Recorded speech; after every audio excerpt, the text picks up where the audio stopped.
All right. I think we are live. Yep, there we go. All right. Welcome. All right, Jobless podcast. What's Let's up? go. All right, welcome everyone. This is the Brave Asagi Discord server's Jobless podcast. We're gonna be talking about Pokemon Horizons, the currently airing Pokemon anime. I think we're gonna start off with talking about the episode that aired yesterday, and then we'll kind of expand out from there. So first off, let's kind of just introduce ourselves. So my name's Newt. I'm the host and the dude who's streaming this.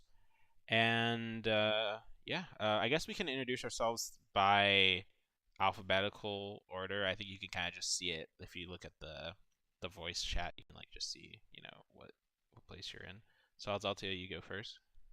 So, hi, I'm Alsacia. I'm a bit of a fan artist and I'm a mod on the server. I actually got back into the fandom like 6 months ago, so I'm like new to everybody and all this type of stuff. And so far, it's been pretty fun. So, yeah, that's kind of me right now.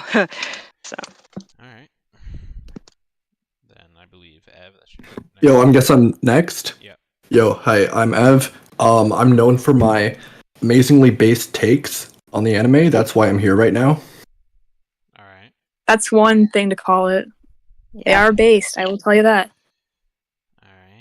All right. So what's up, everyone? This is Kazatsuki. I've been in the Mootverse, so to speak, for a little over a year. Been in his old server, and now I'm in the Brave Asagi server, just chatting it up. All right. Hello, I'm Lewis. I tweet about Pokemon. No, really? All right, and I'm Goats, and I also do some fan art stuff. I've been watching the anime since I was pretty little, but I got into the actual community when Journeys first came out. So, yeah. Oh, and I like Charizard a lot. All right. All right, well, with those introductions out of the way, let's get started with episode 24. So, episode aired the other day.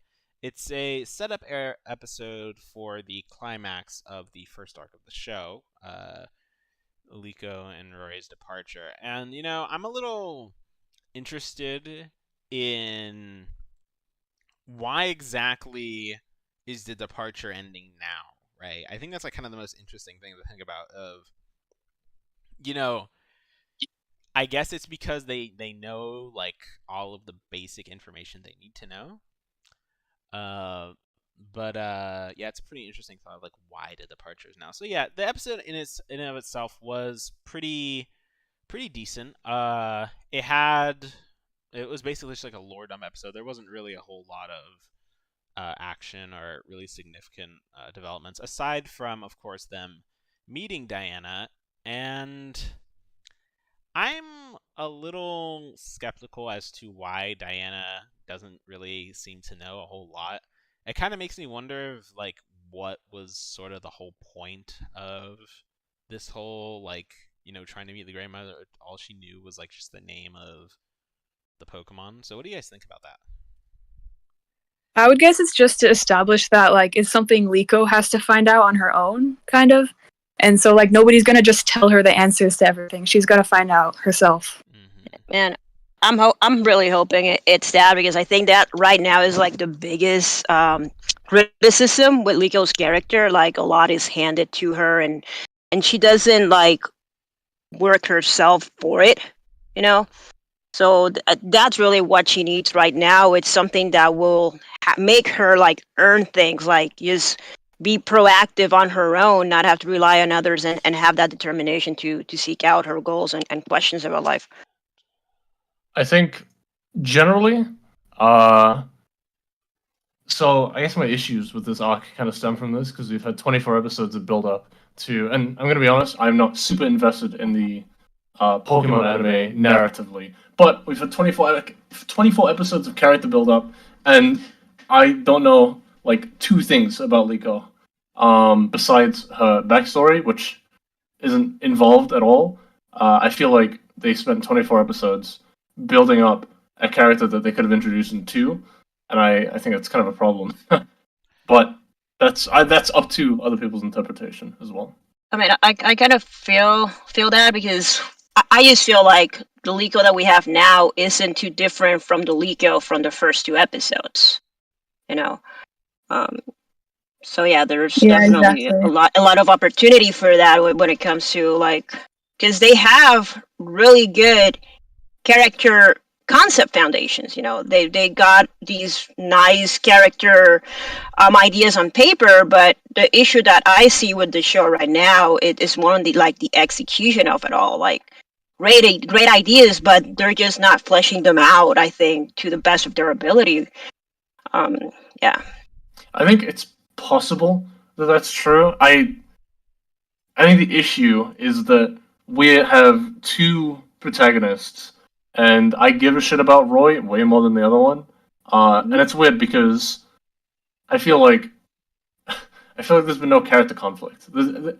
There's so much going into it. I guess also it depends on like how long do they want the series to run for. Do they want it to run for another 20 years, or do they want it to be like a 3-4 year thing when Gen 10 comes out? Do we replace it like a new Yu-Gi-Oh series? I don't know. I guess it really depends on how good the pacing is in retrospect, but who knows? I mean, I'm kind of seeing it as, like you said, a 3-year thing. I mean, they could expand it, who knows? But at least the current narrative, which is tied down to Generation 9, I would assume that would be probably 3 years. We could be seeing like about 100-ish episodes. So that's kind of how I've been seeing the show from the get-go. Let's pretend this is going to be a 100-episode series. And I've been trying to like to break down the pacing of it in my head, and I'm like, okay, so they're tackling a whole new story. New characters are breaking from tradition here, so they are figuring out a lot as they go. Especially if they do have to end up writing about 100 episodes, like they might not be wanting to like rush Liko's character development that much, and they're slowly like almost to the point that they're dragging it. That's one thing that I have definitely thought about. Um, I Must think say, I have to disagree with that take because I think it's actually kind of the opposite. This show is everything else around Liko is progressing really quickly. Like yeah. they already like the pendant is already like transformed into the Pokemon. They know the name of the Pokemon. They've encountered 3 of the 6 heroes already. They've captured 2 of them or befriended 2 of them, whatever you want to call it. There's only 3 left, and the next arc is literally Terapagos' Shine, right? So I'm thinking that there's actually a decently high chance that the show ends in 25 episodes. Like I wouldn't be surprised if the next yeah, arc is the last one. yeah. Yeah. I remember the conversation in the chat we were having where we like tried to estimate it, and we thought that like they'd have all the heroes by the 70s or something like that. But Yeah. as for like Liko's character development, I must say that in episodes 22 and 23, they actually did a really good job like characterizing Liko, and it was the first time that I felt like I was seeing the same character that I saw in the first couple episodes, but getting proper development because they turned the whole thing from like her forfeiture of the gym match into a positive trait because it was what allowed her to get Moltres, right? So that was the first time that I actually really felt like they did something substantial with Liko's development. Of course, episodes 22 and 23 still showcase a lot of the other problems with the series, like the fact that Liko is too overpowered. They can't do episode cliffhangers properly. They can't really serialize it properly. But for what it's worth, I mean, Liko was really good in those episodes. Wait, what makes you guys think it's gonna not last another 25 more episodes? No. We're saying that it's gonna like it'll end like after the next arc, so another 25 episodes. Yeah, Yeah. I'm curious as to what makes you think that. A couple of reasons. The first reason, of course, I mean the most obvious reason is the DLC, right? The show is using the DLC's like lore as its backdrop, in a sense, right? With having Terapagos be the whole center of the thing, and like from the pacing we've seen, as I said earlier, like they know the name of Terapagos now. They have like a very vague idea of what it is, and they've already encountered 3 of the 6 heroes. They've befriended 2 of them. There's only like 3 left, and then I'm assuming Rayquaza will be the last one, right? So they'll befriend the other 3, and then they'll finally meet Rayquaza again, and like Roy will battle it or something. I don't know. And Yeah, but why would that mean the end of the series though? because you can't really well, the Terapagos arc is going to end. This Terapagos 6 Heroes arc is going to end, and that's like the foundation of the series, right? So, yeah, that doesn't necessarily mean it's going to end, but there's a much higher chance of it ending now.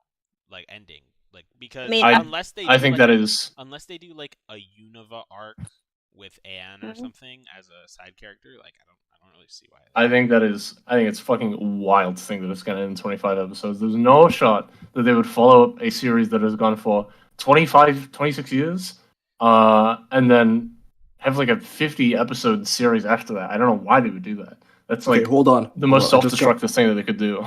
Yeah, No, I mean, just got. Is my at mic least- okay? Yeah, you're Yeah, it Yeah, is. I It watched the is. stream and I was way louder than everyone else. Is it good No, now? you're good. Yeah, Yeah, fine it's now. better. Yeah, okay. I I just got back. So, it was are my you? fault. I fucked Yeah. up the audio. Like, actually, I don't think you guys were heard for the first 2 minutes of the stream because I fucking didn't put the audio source on the thing. But it's fixed now. It should be okay.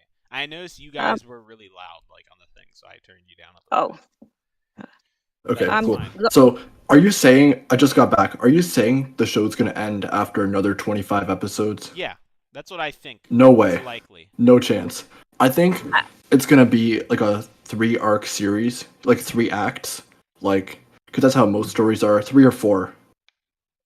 Because if you look at like let's say journeys, let's say like each opening sort of introduced like a new act, and it had 4 openings. But this series might be a bit shorter since it started later. But I'm thinking like we have the introduction, like Liko and Roy set off, then Terapagos Shine arc where I think there's going to be like a lot more traveling and I don't honestly it's hard to tell with this series.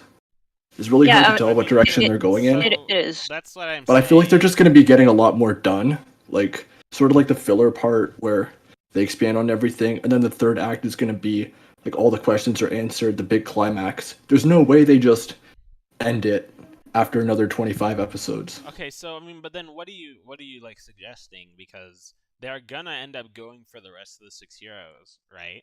Like the other Yeah. 3, and that will happen in 20 episodes. Like it took them like 9 episodes between Oliva's capture and Moltres' capture, right? Like they're not. Yeah, gonna and that's really- only I don't- 2. And that's And what? yeah. There's 4 more, right? Yeah, I guess. Yeah. But I feel like it can probably happen faster. I don't know. I don't. So that's another I mean, I don't- like I mean, 30 I- episodes at least. Then after that, the series doesn't just end. Let's I say mean, they we open Paradise, they learn all the secrets, and then there's gonna be a whole other act with like the final showdown, the conclusion. They're not just gonna end it right there. we can look at it for the first year. It's gonna hit what about 40-ish, 52 episodes by April. That already kind of gives us a gauge of like how to measure that first year, those first few arcs to get an idea on the time lapse of how long like things are gonna get up to what could be a possible conclusion.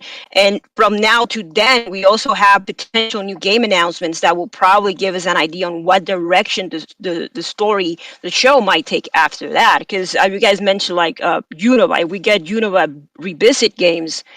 That could be what happens after they conclude the current Terapagos story. I mean, I do think obviously the anime is an advertisement for the games, but it also works the other way around, right? Like it makes sense for the two things to be interconnected. What I don't think is going to happen is they are going to. I mean, the anime is at a point where it can act independently from the games, but it can still be an advertisement. You can still have Liko and Roy doing the same thing for 300 episodes, but also throw in something to advertise Legends Unova or whatever dog shit they come out with next. I think that ultimately, like, there's no way to tell how long it's gonna last, but I think them like tanking, like, it's such a bold move for Pokemon to do to like finally give up this big thing, and for them to essentially like just write that for like a year is like incredibly weak. I don't know why they would do that at all. mean, I don't know. It's also It has kind of felt like because, they've been just trying to like also test the waters because it was such a big change. Like nobody, to an extent, expected Ash to end. So I mean, I think it was the right move to make. But I can tell from like their point of view that there might have been a little bit of uneasiness somewhere on the production side. And that's also one of the reasons why threw some of the people that they threw at Horizons with these big like backgrounds of successful shows, because they really wanted to go in full power with this new series as best as they could. But I think on the way they're still just figuring so much stuff out because it's just new territory for them. So Horizons is just really hard to like pinpoint where it's gonna head long term, because like everybody has just said, they've been burning through a lot of what we thought was going to take longer. We're already halfway through the heroes and all that stuff. Which is So. crazy because I don't think that they've done a good job at establishing really any characters to like any reasonable degree. Again, I feel pretty harsh on the Pokemon anime because narratively I don't think it's ever been that good. But pacing wise, again, I think it would be incredibly strange for them to just stop so abruptly. People saying that Liko needs to be tied to Terapagos is just not true. They could do so much more with any of these characters, and they can literally invent an infinite amount of stuff for them to do. They did that with Ash. Yeah.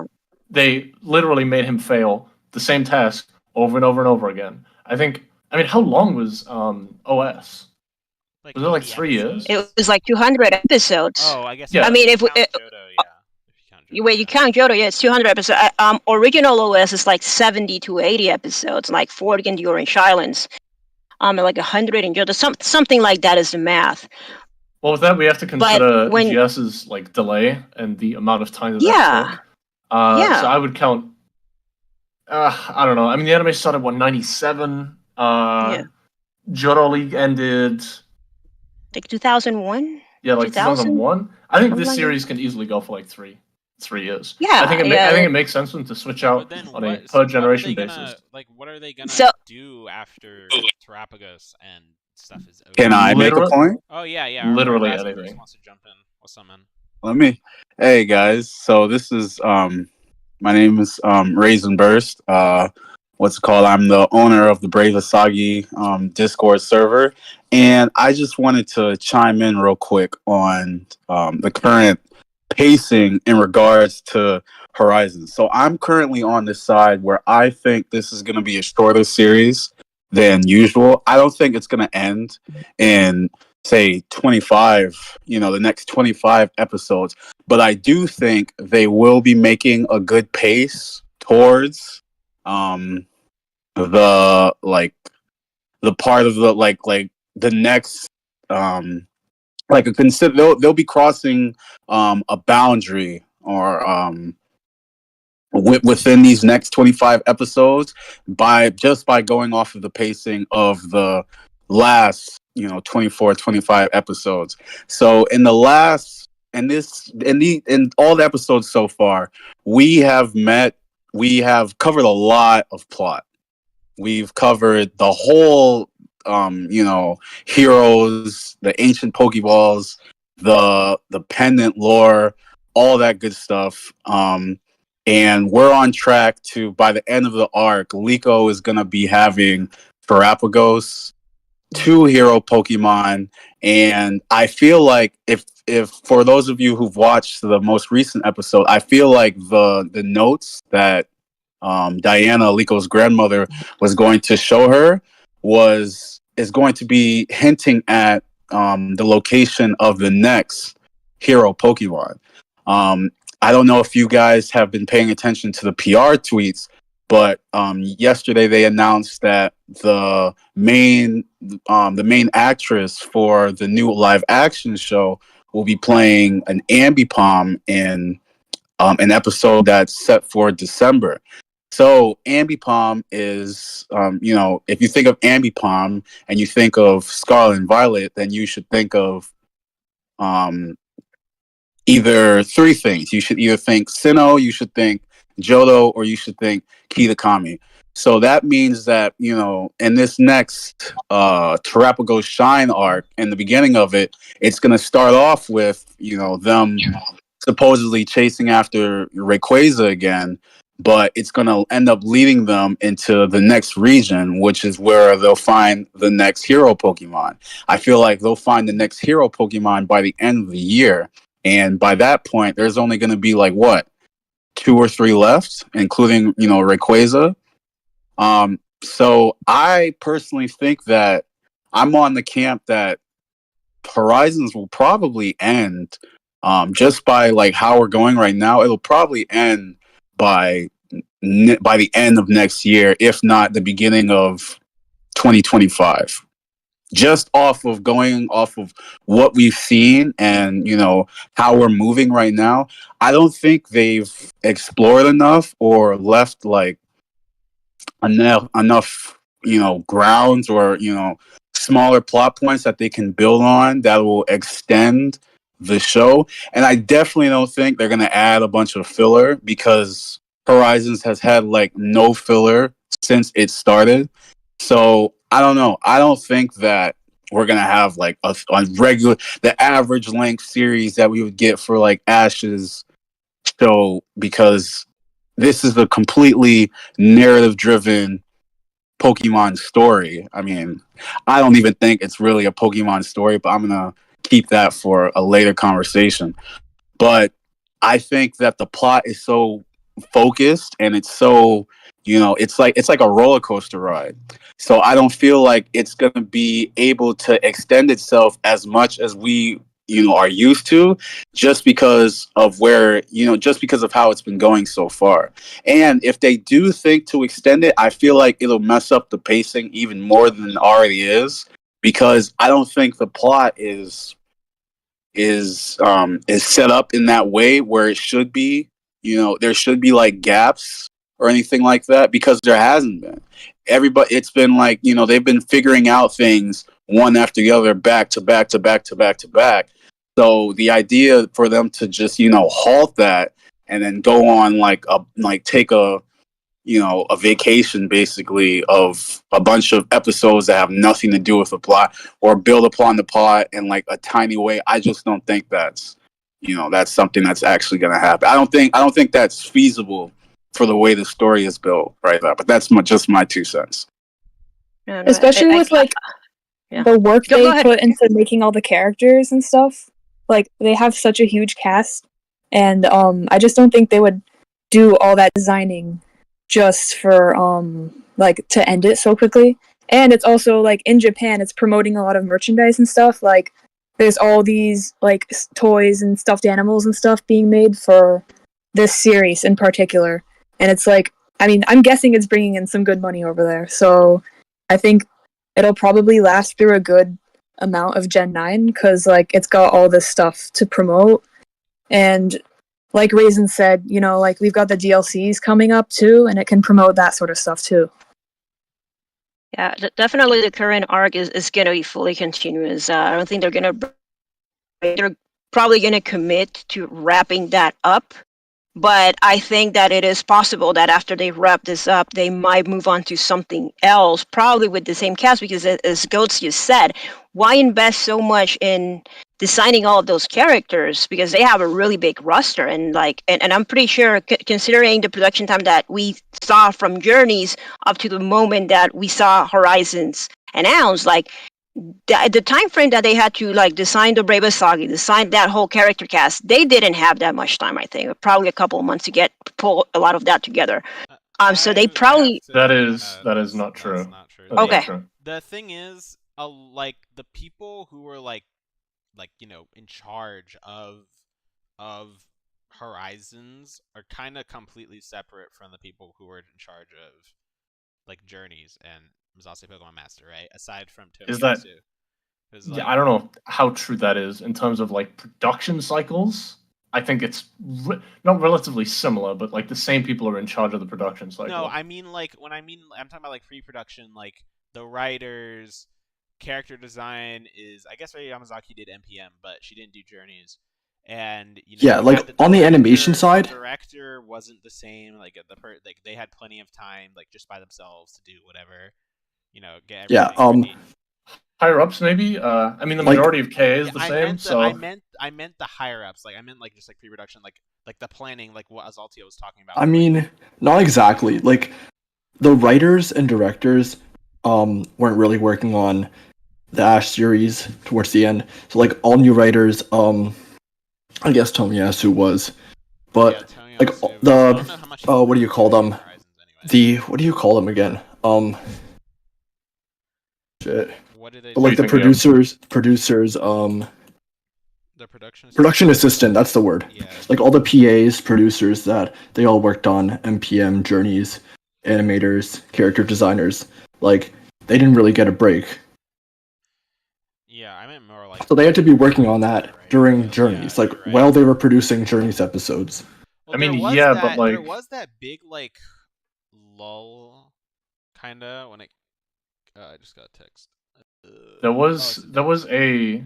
I mean, how many breaks does Horizons had now? Like 4. It's had, Yeah, something like that. Yeah, 4 yeah, it weeks, had a three? yeah. break. It 3 or had 4. breaks after episode 12, and Yeah, now it 12 and had- 23. Yeah, and 23. So they're doing like every 11 weeks they have breaks. Because usually that would be worrying. I don't know if it's because the staff themselves are still trying to recover from Journey's horrific production schedule. Yeah. Oh yeah. Um, I mean, but it's also because they've got like 6 different studios working on the show as well, so it's like not. I mean, it doesn't. horrid. I don't think that. I mean, maybe on like an episode by episode basis, Yeah, that's what I kind of sort of. you can only really gauge like how well the production is doing from the amount of animation supervisors per episode at this point. Oh yeah. Which, I mean, there was one episode that had like fucking 12. Yeah, that Uh, one was the outsourced one. I think they just got like fucked over. Like they just weren't ready to do an episode by themselves or something. Yeah, 12 was, it had 6 animation supervisors, one being Studio Mesquite, and then the one after that was 13, and that had 1, 2, 3, 4, 5, 6, like 13 animation supervisors. Like, they were Yeah, that one was literally like pretty- down to the week.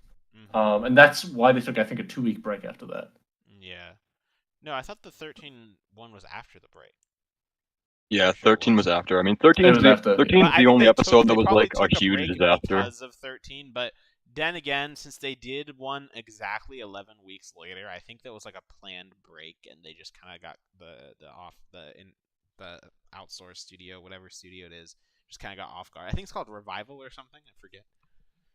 I mean, even then, that episode in particular Yeah, that still episode had was the best. It wasn't even, like- Yanagihara, it had Washida, like, Mhm. you just couldn't recognize any of Yeah, their work exactly. because they It were wasn't just even- they it were wasn't- all being brought into the studio to get things done. Yeah. I it think that was like, around the no, time it was, Washida like- was tweeting about like poor sleep as well. So Oh yeah, I think it was. Fuck, I forgot what I was gonna say. Whatever. Yeah. I mean, when it comes to pacing, it's like this sort of shit is really hard to predict because we've never had this with Pokemon. I would personally say that they're going to do this in a bi-generation basis. I think they have the next 3 years planned out. That's typically what the series does in like every aspect. Yeah. And they're just going to ride that train and see what happens. Like, as well, there's a lot of mitigating factors here that we are probably not even privy to. They could have a fucking movie in production. Like, we have no idea. And that might not even be like Liko and Roy related. So who knows? Yeah, I don't know. They haven't done anime continuity movies in a long ass time now. Like, it's been a Good. long time. Yeah, since So glad. XY, Holy shit. yeah. Yeah, since XY. Holy was shit, I'm really so bad. happy. Yeah. But also, I'm so they're glad not when gonna they do a they're not Monster of the gonna Week do, thing. They're not gonna do like an AU Ash either because his arc is like done too. Whenever they did that Distant Blue Sky thing. Like, that Yeah, was no, his last if we see Kind Ash of. again, I think it's it I think might be a it's- 30th anniversary, like OVA or that type of thing. I think it's too soon for him to come back, but I think if he is going to come back, they're just going to do, spin-off universe movie with him. I can't see it happening any other way. Like, how do you even make a movie out of any of the characters that we have? Yeah. Without you without have it to being literally. without it being like Liko meets a mythical Pokemon, it's fucking slop for 90 minutes, they fight, the movie ends. Like Yeah, that's. No, I mean, That's how the they can. movies used to be. literally every movie post like Yeah, 18 hours. Like, yeah, it does. But I mean, they can come up with But some of them are good though. creative So stories. Yeah. yeah, like that I uh, doesn't mean, mean it will be you bad. got, you got stories that are a bit maybe. out there, like movie 3. That touches different types of themes that isn't the usual. Oh yeah, mythical, blah blah blah. It had a underlining story. So they can come up with something. Yeah. Actually, let me just throw something in. I do think that if they do make a new movie, I feel like Horizons could get a movie, but not in the way that not in the typical Ash anime type movie where it's just like they hang out with the latest mythical or whatever, for an hour and then they say goodbye. I feel like they're gonna do it in a way they could do it in a way where they connect to one of the plots in the games that can't be elaborated in the movie. I mean, in the main show, like uh, if they don't do a teal mask type of Yeah, adaptation they in could the totally do anime. a Yeah. mask thing. Yeah, for sure. Yeah, they just to make something connect to the anime, but not to where it's like you have to watch the movie or else you're gonna miss out on something. Kind of like the Diamond and Pearl movies, where like they loosely connect to the Diamond and Pearl anime, but you don't have to exactly watch the movies because you won't miss out anything that happens in the Diamond and Pearl anime. I guess. And that's I sort mean, of where the worst part about all of this is that I mean, they aren't shitting out mythical Pokemon anymore. They stopped doing that as of Zarude. So it's like literally impossible to predict what they would do if they were to do a new movie. It might be completely CG as well. They might just do an Bro, MSB. please, God. Like, we have no idea. Dude. I mean, if they want to like shit out movies, I would, it's cool to have new attempts and new styles, as opposed to working the current anime staff to the bone. Although I will say a lot of Coco staff was just not present on Journeys at all. So. But also, No. Yeah, like, like the Liko Jumar is in me not, is. Oh like, yeah, finish. sorry, Liko's not, like, as outgoing as Ash also, so, like, you can't have those movies where Ash is, like, ready to just throw hands with Mewtwo out of nowhere. Like, Liko's not gonna do that, so it's gonna take a lot more work for them to, like, shove her into a plot somewhere, so I doubt they'd do something like that. she wants to Yeah, give no, that's what's true. his name a hug. Ogre But Palm. was like, Like, I like, was thinking about it. Like, what could they even do to pad the movie? Like, look at all those old movies. Like, I haven't really seen most of them, but the XY movies in black and white, like 50% of the movie, dog ass. maybe not 50, but like the first like 20 minutes of every movie was just Ash and friends just walking around, meeting people and Pokemon and shit like that.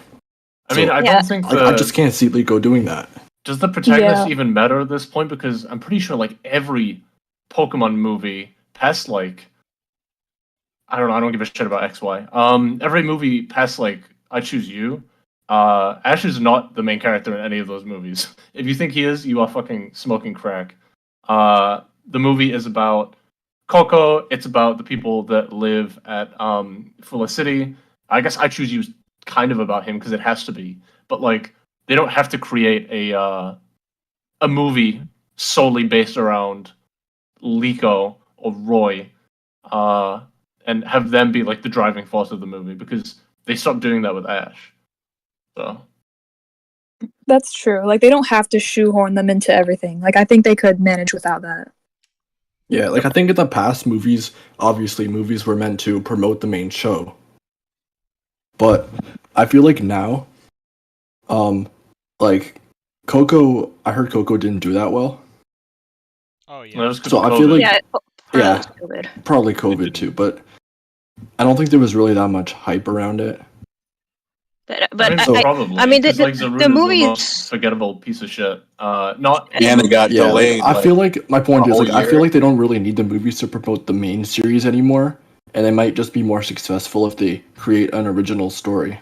Yeah, I mean, look at the Yeah. franchise in general since then. We've gotten all of these other like different animated projects throughout the years that have been received really well. So like and the franchise has branched off in many different ways with the mobile games and whatever.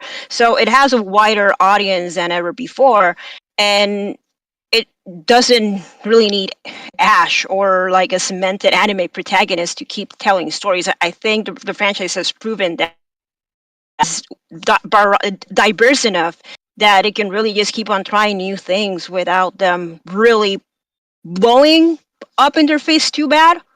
And I definitely think that a new movie could just be its own thing. I mean, Yeah, exactly. Like someone just said in the chat, the problem with Lego's anime is how to convince children's parents to see a movie of a character that many people don't even know. Yeah, that's a good point. Like with Ash, people will just see the movie because it has a character they know. Is that But now true? I don't know because I like, feel like I think like I mean maybe in the past, but yeah, I feel definitely like not at least in the the X5 last like. movies, people would just see like, oh yeah, Pikachu, Ash, cool mythical. Well, those Well, I don't even remember like Lewis. what the movie runs or what like the theatrical runs of those movies were like, but I don't remember hardcore Pokemon fans outside of like anime heads watching them. I don't remember Well, I mean, people that grew up with the Lewis, anime watching them. The So by only your own experience, the only by your own experience I admission, Good. okay. yeah, go ahead. I mean, by your own admission, Lewis, you said that like movie 22 was basically like a fucking clickbait strategy for Ash fans to want to watch it, right? So I mean, I feel like Ash was pretty crucial in just like convincing people to watch the movie in the first place, and you kind of bait and switch with quote unquote real shit, you know? well, movie 22 is Mewtwo Strikes Back. I don't know which movie you're Oh shit, referring to. I mean, the one after I Choose You in the alternate continuity. I don't Power think of Us? anybody Yeah, watched The that one. Power of Us because of Ash. I think people watched The Power of Us because I don't know if people even watch that movie. It's like incredibly hard to track opinions on this series because everybody that watches the Pokemon anime religiously is a super diehard fan, and anybody who doesn't watch it is typically not above the age of 6. Like the fact of the matter is like this is a series primarily marketed to children, and the anime is like especially so. And the only time it deviates outside of that is nostalgia, right? So Yeah, sounds about right. like I think that if we are thinking, oh, who would go to the theater to watch a movie about Liko, it's like probably the same kids that would go to the movies to watch anything with Pikachu in it. I don't think that Ash is like a qualifier at all. Because again, Yeah. like something that somebody else brought up earlier is that people gave a shit about Darkrai, Giratina, and Arceus because they are tangential to the currently airing like series. They are all like relevant to the DP anime to an extent.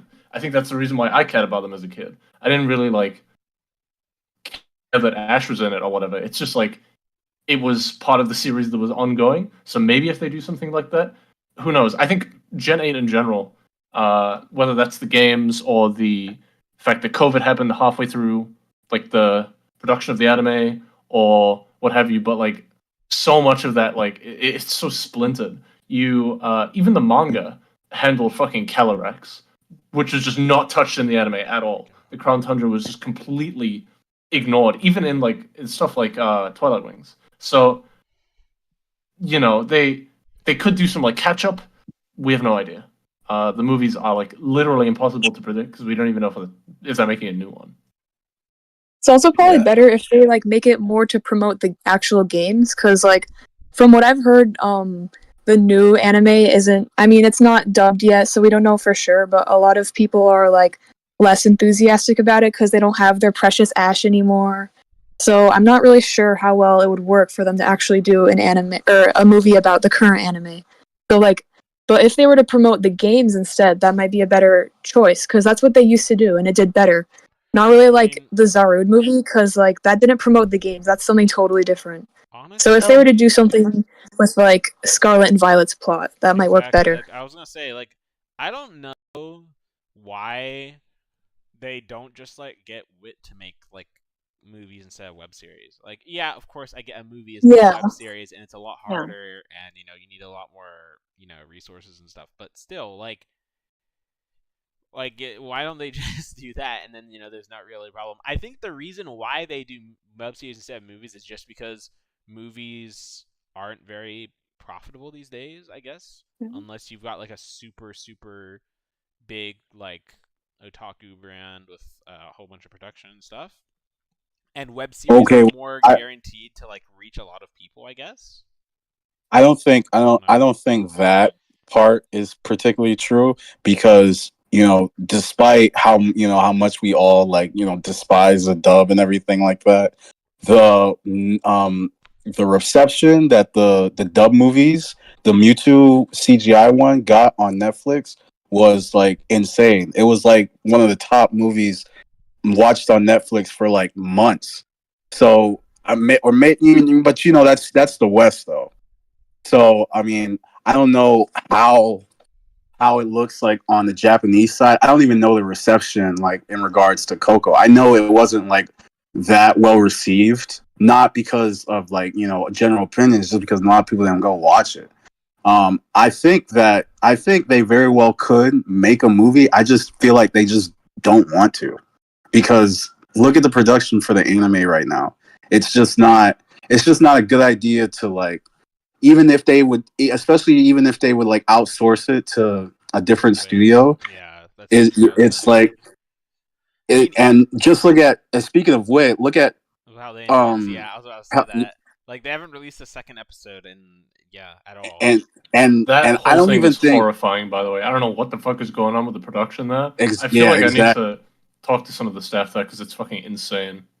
And is Wit even working on like that many projects for for you to, I mean, for like to think that there is like production issues going on? I don't think so.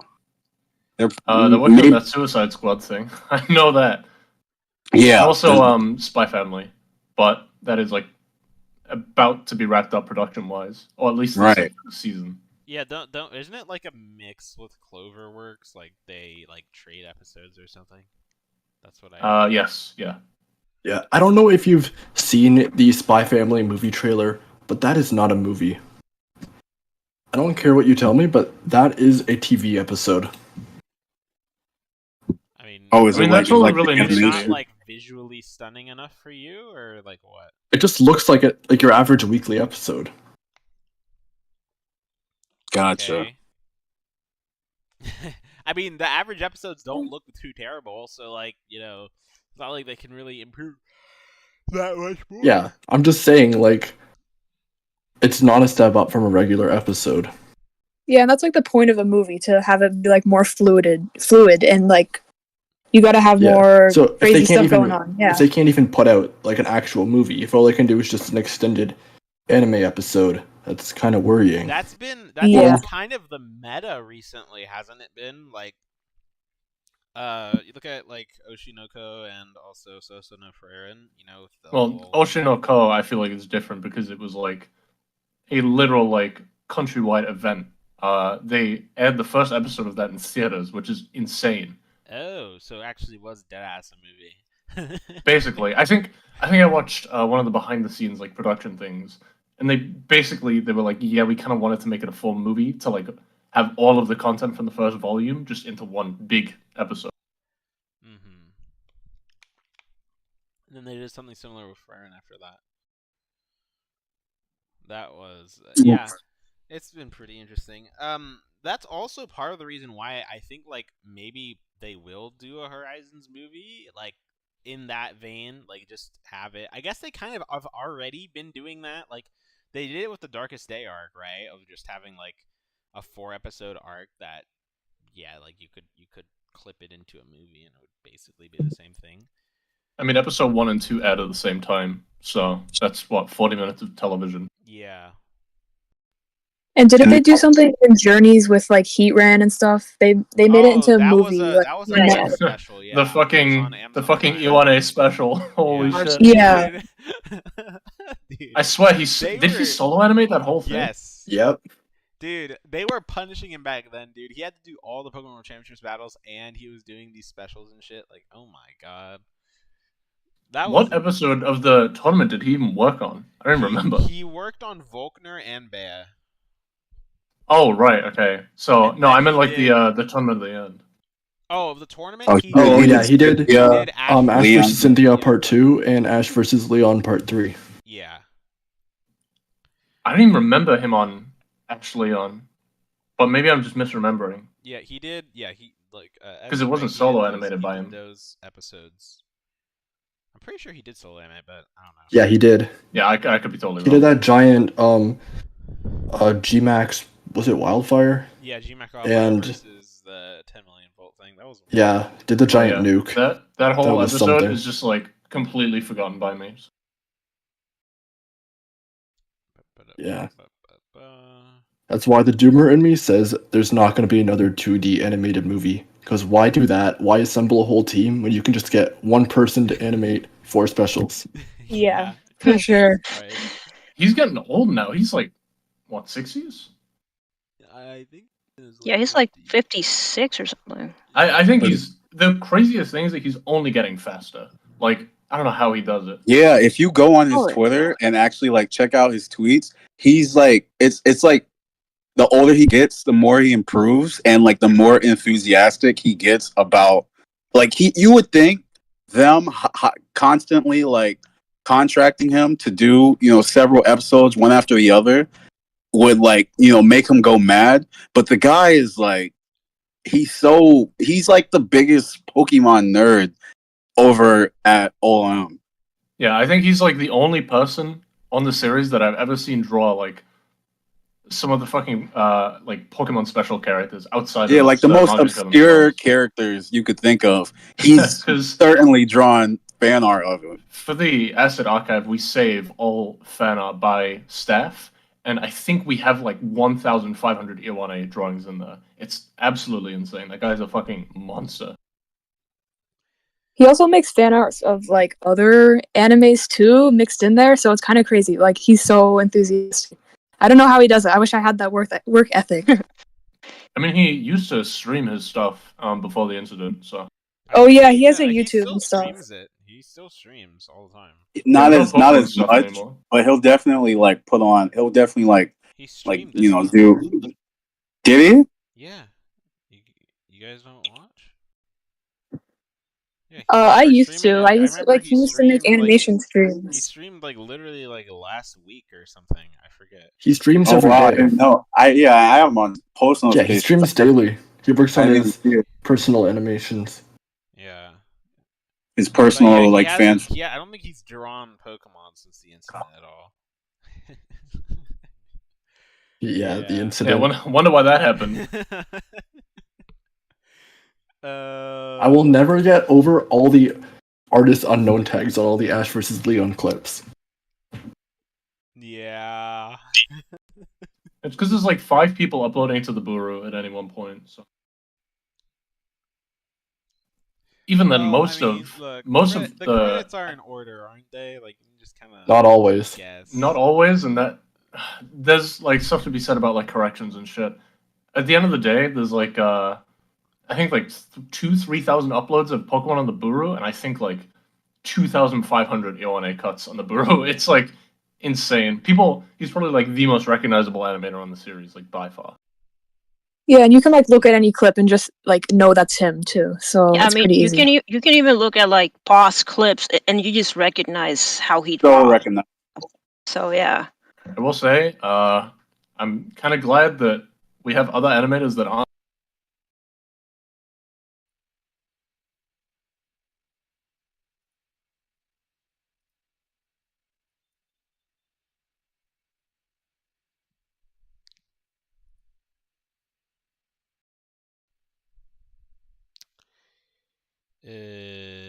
I do believe I just lagged out. Give me a moment, gentlemen. Yeah, my shit just. Hello. Huh? And at the end of the Hey. day, I'm there's back, like okay. Yeah, my shit, my computer. I think I have to turn down the bitrate. I You think that's the good? issue. My shit Um, just kind of crashed. Yeah, I mean, Iwane is so valuable to Pokemon's production. I think it would be really weird for him to solo animate another special. Because I think, like, the last special done by OLM solo was Origins in 2013. I feel like. I could be wrong. I could be missing something.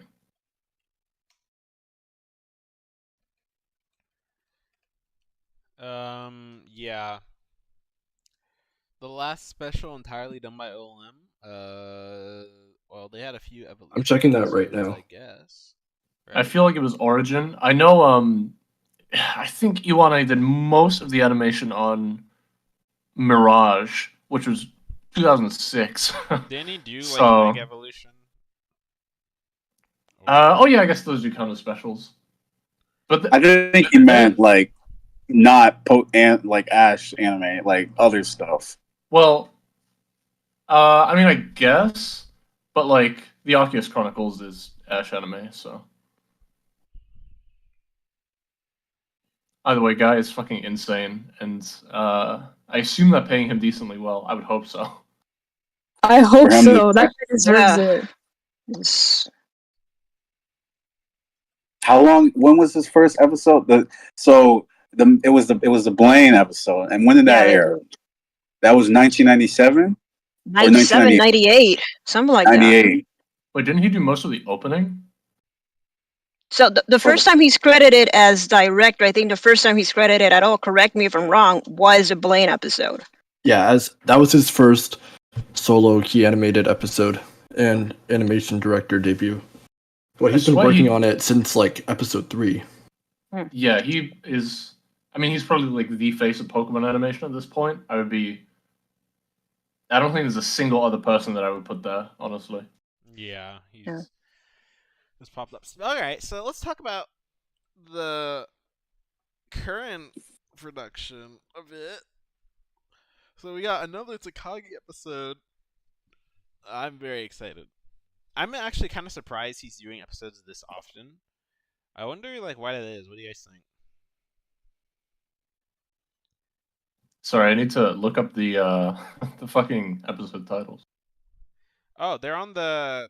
Well, I guess you're not watching the stream, but I put them on the stream. Like that's actually part of the background. Well, I've got Oh hell got yeah! the Hold on. full Wait, what? summary of the. You guys didn't look at it? Bro, Yeah, we're I'm- talking to I'm- you here. Guys Dog, aren't- I'm you literally Yeah, guys right aren't- here. talking. You guys aren't propping up the YouTube stream with views, even though- Hell no, man! I got stuff to Look in download in the look background. in the You- LinkedIn magazine. did you even give us the link? Titles. What? No, I didn't. Where's the link? Wait, Jesus Christ. Yeah, you never posted it. Post the link, bro. Okay, I'm working on it. Jesus. Cool. Let's see. Anyway, I what did gotta- Tagaki? What was I got- Tagaki's last board? Which episode 16. was it? 16. He boarded and directed it.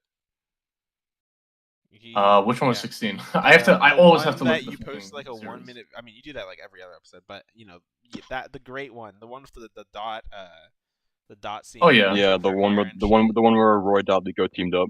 I will Yeah. say I don't remember any specific boards from that episode. I do remember the KA being really good. Yeah. I don't remember and any also, specific I boards that liked stick out to me. I liked the. I guess I don't know if that would be direction, right? But he did directing too. The shading on the Lico and dot scene at the end was really nice. Oh So I yeah, think that's it's- the one everybody wouldn't stop posting about. Yeah, dude. Kaido was so fucking mad when I posted that, and he was like, "Dude, you just like it because of the shading." I was like, "Yeah, fuck yes, I like it because of the shading, bro. What the fuck?" Pokemon getting shading is so nice, dude. And like the hair movement, it always Uh-huh. just goes so hard. Yeah, dude, I love that episode so much. But yeah, That and the maybe- first so two they're are the rad best. again. Although I do know something a little interesting. Takagi tends to kind of backload, like rear load the like animation a lot. Like the first half of his episodes are pretty like normal, really. But then like the second half tends to be harder because you can tell even in the preview, like you can tell that at first it's like Freed, Roy, and Lico like escaping from the room they're in and getting chased around by Zerinconia, and then I'm assuming there's Lico and Roy versus Zerinconia while Freed then fights Amethio, and you can see that like really the only scene that like looks super hard across the multiple PVs we've gotten is really Freed versus Amethio, and I'm assuming later on when the rest of the Rising Volt tacklers get there with Pikachu, and they're also battling the other Explorers admins, that's when like shit really goes down. So I think really it's interesting how he manages the stuff like that. How he has it so that there's like, basically the rear half of the episode goes like insanely hard, while the front half is kind of just regular. I mean that's why. I mean that's why if you look at the supervisors for that episode, Kurikazu is just going to do something incredibly consistent for the first half, like she always does, and then second half is Hagewara, who has deleted his Twitter account fairly recently. So I don't know what's going on there. Look, but... I didn't do anything this time. Okay, I didn't. Okay. Yeah, don't worry. Okay, I wasn't gonna blame you yet. Wait, am I tripping? I swear I saw his fan art this morning. I mean, someone might have reposted it. No, yeah, it might have been reposted. He is gone. I just checked. Yeah, I can't find it, but I swear I saw his style on my feed. Yeah, we keep track of stuff like that for the archive, and he was posting a few days ago. So. Damn. Did he like tweet anything before he left, or did he just? I have no idea. Anyway, yeah. So I'm pretty excited. Also, Daisato's writing. I can't say that I was like. I mean, of course, I didn't really expect. Oh no, he just changed his name. Oh, he did. Oh, okay, base. Yeah. Here. I can't say I can really like I didn't like see a whole lot of like crazy writing last episode. It was just kind of like a lore dump, right? So I'm assuming that we'll really be getting the writing next episode. Although the conversation between Amethia and I guess what's his name, Hamburglar, I guess, was pretty good. Yeah, Dai Sato's like writing, I can't even like point it out. Like I don't think he's done anything super exceptional in the series. The first two episodes were really good. Okay, that fine. Like I did enjoy them, dude. Like they're good for Pokemon standards. I'm gonna be honest. So fucking gassed when episode 2 happened, dude. I was exactly like out of my fucking seat at the end. Like actually. Like I and it had that was back during arrow the fucking stuff. Like, kidnapping theory days. How much I was going fucking wild the first day, like that Friday. I was like, anime is fucking saved, bro. Okay. I don't know. I just like my life is saved. I don't have anything. Like this guy came from Ergo Proxy, Cowboy Bebop, Ghost in the Shell. Like I don't know. His voice does not stand out to me on Pokemon at all. I mean, yeah, he shouldn't.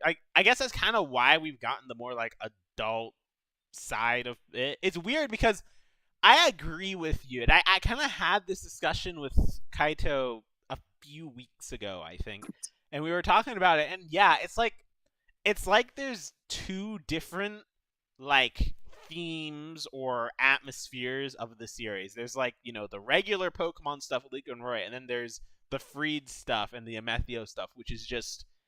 It's like a completely different thing. Yeah. To a point, it's almost jarring. Like, episode 14 is a really good example of that. It's like, it goes from, like, Roy playing with a bird to, super serious, like, shadowy dude commanding Pokemon from afar, fighting this awesome professor guy, and they're like, insulting each other and shit, and Spino's like telling his behemoth to fucking kill Freed, all that shit. Oh my gosh, let's not talk about the next. And then there was the shit at the end too, right? And it's like you have this like happy like Roy moment, and then there's the shit at the end where like Liko gets basically assaulted, and you're just like what the fuck? It keeps going back and forth, man. Like, what am I supposed to think? And I get it. Like, I get that, like, why some people are kind of, like, thrown off by this. In my opinion, they should kind of commit one way or the other. Like, I think this series would have been a lot fucking better if it was just the Rising Voltekers and Freed was the main character. Okay, but wait, hold on. Keep that shit thought. would have gone hard. we gotta I'm gonna be talk honest. about the rising Voltaculus because right now, they've been absent for almost the entire Galar arc. Like Paldea, they showed up here and there. Molly had her thing in the forest, and then actually I think oh wait, no, and then Murdoch had his whole thing with Dot. And then at the very end, with Oreo and Freed with the flashback. But now it seems like with the Galar arc, it's like even Dot was like supposed to be, she was hyped up at the end of the Paldea arc, except everybody except Freed, Liko, and Roy are like completely irrelevant. I don't know what they are fucking cooking with Dot at all. Like they build her up as a character. It's like, oh, who is this? Who is this character? And then it's like we finally meet her. The characters get to know her, and then it's like, so she has her main character moment with the other two. It's like incredibly obvious what they're trying to do with her, and she has not been seen since that episode. And it's just like, I mean, that was 8 weeks. She's getting an episode of Liko soon, so maybe get. Yeah, I think it's just that they realized. I mean, it's part of what I was saying, right? Is that if you have Liko, Roy, and Dot, then all of a sudden, like, it's kind of crowded for Freed to be there as well. And they're just instead of having Dot be the third person, how about we just have Freed be the third person, and then it'll be fine. I mean, Freed was always promoted to be like the third main character. But then you thought that maybe they'll make Dot the third person, but no, like they had that poster, right, which is like, I guess yes, it was literally just Dot was the third person for that arc. That's it. Yeah. But like, and then after that, they just forgot about her. Yeah, it's just like they forgot about her. They're just like, you know what? Never mind. I don't know. Dot is so strange to me because there are two main characters in this series, and their names are Roy and Freed. Liko is absolutely just like an audience surrogate, and that kind of works at the very beginning because I like the idea that she's like super out of her depth. She has no fucking clue what's going on. And then Roy gets introduced as a character that is like similar, but also way more proactive, and she has to learn from him essentially.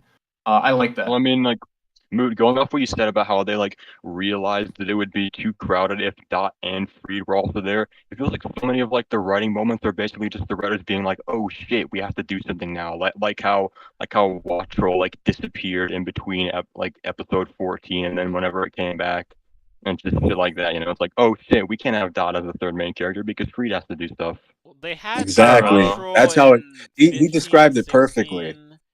He was in 17 too, right?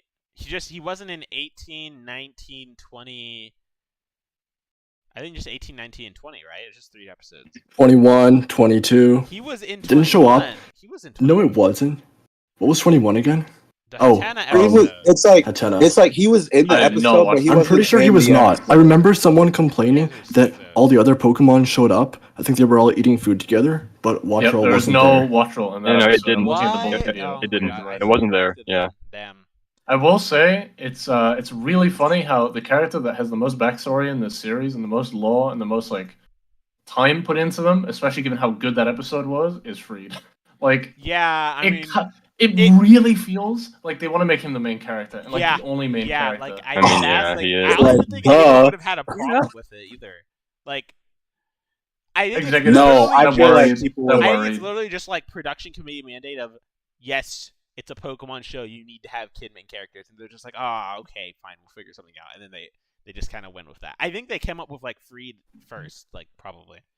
I don't think they came up with because I mean it makes sense for them to keep Otani, having a job. Like, of course, the main character is the one that has Pikachu. I think that is like the first thing you would think of. If you had to ask me, how do you make a follow-up to Ash's series? The number one answer is you have to have a Pikachu in there. And I feel like they definitely designed a character and then a group of characters around that, and then they're like, oh fuck.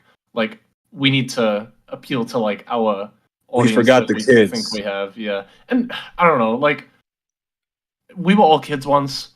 I feel like, I don't know, maybe that's just me, but I don't feel like I would have disliked the series if Freed was the main character. Okay, I wait. I probably think would we have would have all just identified liked with him him more. No, I don't think so because Freed, Freed's my favorite character. He's definitely the most, entertaining to watch. But the fact that he's like this super cool, this badass character with a Pikachu and a True. Charizard, I feel like that in itself is a problem after coming off of Ash. I feel like if they were just gonna have Freed be the main character, with his Pikachu, with his Charizard, people would have liked it at first, but then they would have been like, okay, but why didn't we just have this? Why didn't they just have Ash then? Ash has a Charizard. Ash has a Pikachu. Ash could have did all of this, and people were making those comparisons because early on. Yama is like really, really, really obsessed with having Ash be a 10-year-old for some reason. I mean, You mean there's, based? There's two things there. It's like, Get the fuck out of here. it's like one. I'm saying I wouldn't have minded Freed as the central main character. That doesn't mean I would want him to be Pikachu, Charizard, Freed that we have now. I think he would probably be way more filled out as a main character to the point where he's like unique enough from Ash.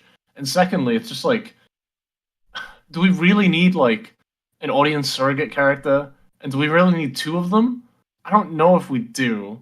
Like, I'm gonna be honest, they could probably have just put Roy and Liko into one character. That's what I was thinking too at one point. Like why why can't Liko just be the main character? Like I think and when you look at the vibes $1 you million get from question. I'm about to go off on this fucking tangent again. Like when you see the first 3 episodes and the vibes it has, and then when Roy comes in are completely different. Exactly. With Liko being the only yeah. main character, it was kind of like a shoujo kind of vibe thing, but with Roy in it, kind of becomes this weird amalgamation thing. I don't even know Here what we it go is again. anymore. Dude. I think Roy is like the incredibly safe boy character that they can just do. That's But I also think that since they've been writing that exact character for the last 27 years, he is just a way better character immediately. Yeah. I don't know. I feel like it says a lot when the first 24 episodes of your series are about the main characters deciding what they want to do. I feel like a lot of that lip service could have been taken to making actual characters. Like, there are several episodes already where these characters are like, damn, how do I train up my Pokemon to be stronger? And I think that's fine, once, especially with Liko, but, why is Roy like that? Roy doesn't seem like the kind of character that needs that at all.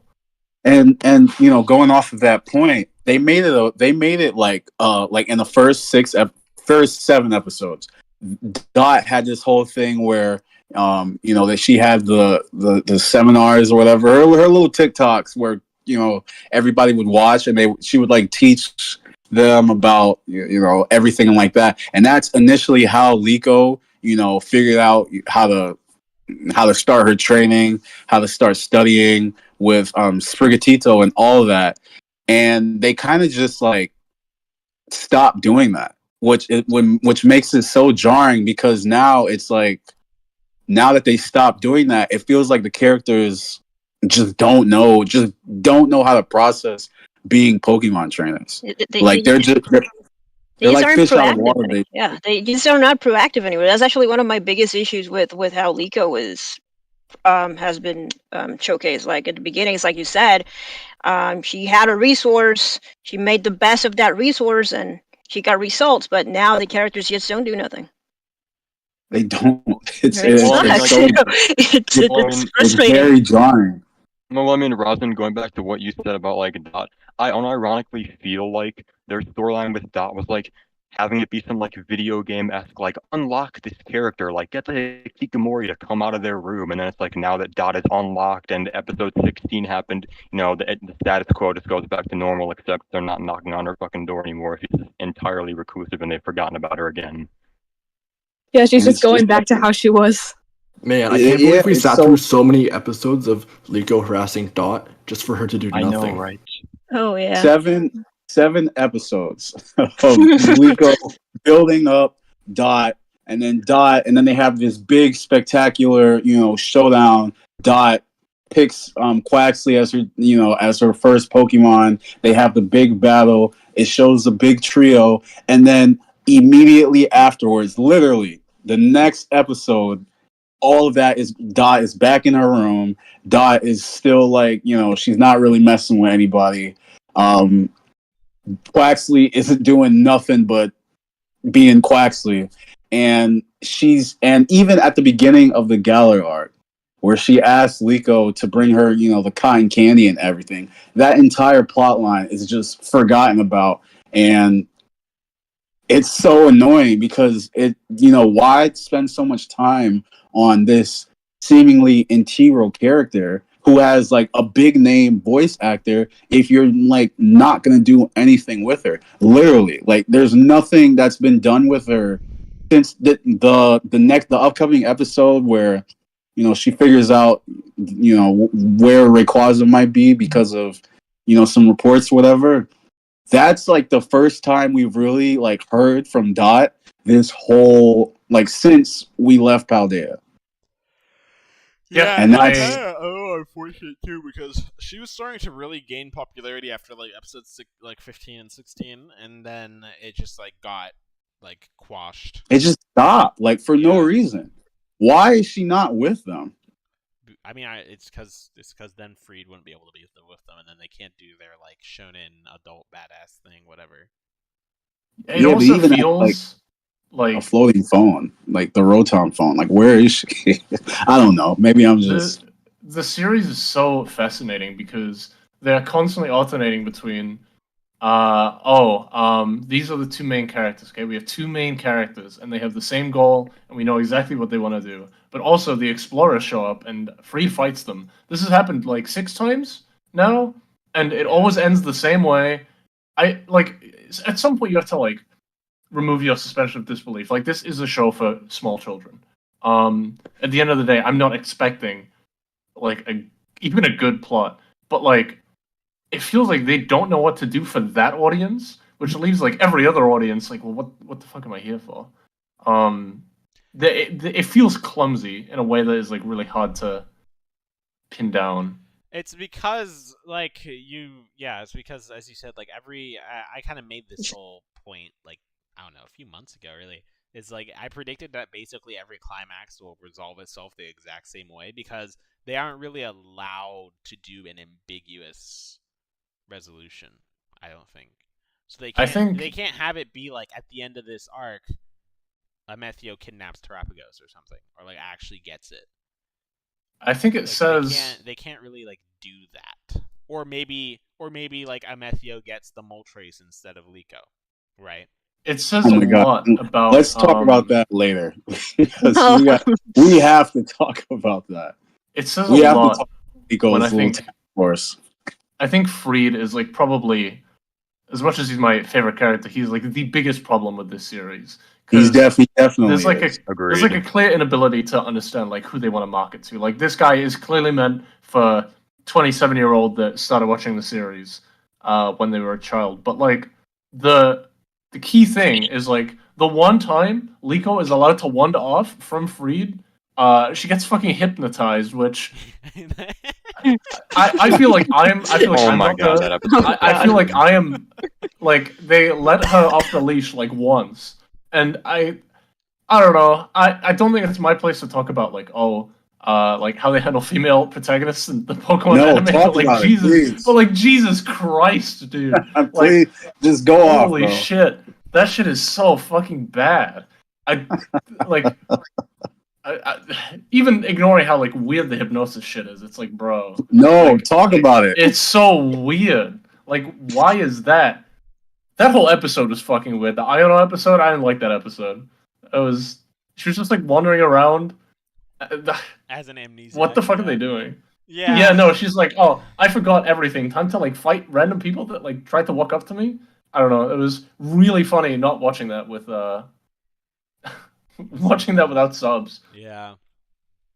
But yeah. And also like it jumps from like a sandwich episode to like them getting like, attacked in an alley. It's so funny. Yeah, it's I mean, I think the Paldea arc went pretty fucking hard. I'm not gonna lie, I love that shit.